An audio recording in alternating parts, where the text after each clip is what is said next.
کہ اگر کسی ٹیچر نے اپنی مرضی سے 10 کے بجائے 0 نمبر دے دیے تو آپ اسے چیلنج بھی نہیں کر سکتے. تو یہ کیا تماشا ہے؟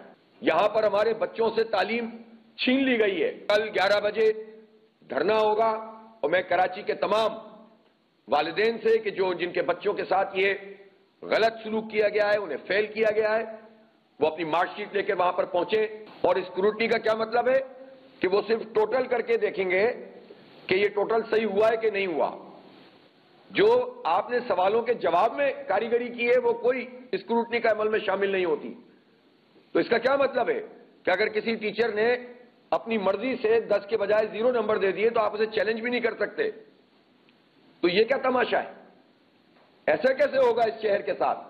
اس لیے ہم بہت واضح طور پر وزیر اعلیٰ سے یہ کہہ رہے ہیں کہ اس کا نوٹس لیں، اس کو کالعدم کریں، اس پورے نتیجے کو، پورے عمل کو اور پروسیس کو شفاف بنائیں، اسٹیک ہولڈر کی کمیٹی بنائیں، ان کی موجودگی میں کوئی ریپڈ ایکشن کے تحت یہ دوبارہ سے کاپیاں چیک ہوں تاکہ اس کی شفافیت سامنے آئے.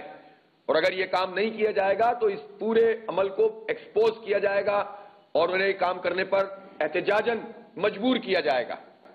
اس شہر کراچی کے ساتھ بہت تماشا ہو گیا.